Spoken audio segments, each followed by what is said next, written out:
মধ্যপ্রাচ্যের সংঘাতের প্রভাব এখন জ্বালানি বাজার ছাড়িয়ে বৈশ্বিক খাদ্য ব্যবস্থাতেও ছড়িয়ে পড়েছে।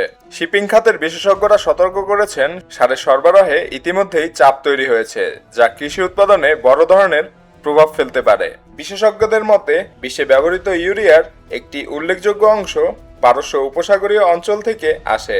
চলমান অস্থিরতায় গুরুত্বপূর্ণ নৌপথে বিঘ্ন সৃষ্টি হওয়ায় এই সরবরাহ চেইন বাধাগ্রস্ত হয়েছে। একই সঙ্গে প্রাকৃতিক গ্যাসের উপর নির্ভরশীল উৎপাদন ব্যবস্থাও চাপের মুখে পড়ছে, যা ভবিষ্যতে ইউরিয়া উৎপাদন কমিয়ে দিতে পারে। বিশ্লেষকদের আশঙ্কা, সংঘাত দীর্ঘায়িত হলে বৈশ্বিক বাজারে সারের অর্ডার কমে যেতে পারে, ফলে কৃষি উৎপাদন কমার পাশাপাশি খাদ্য সরবরাহ ব্যবস্থায় চাপ বাড়াবে।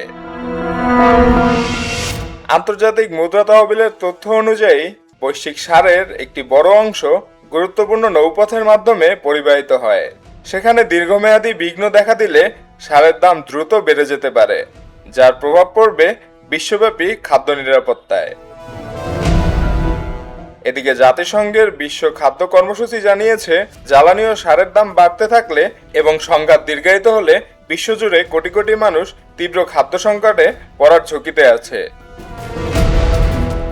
নতুন করে বিশ্বের আরও প্রায় 4,50,00,000 মানুষ তীব্র খাদ্য সংকটে পড়তে পারে।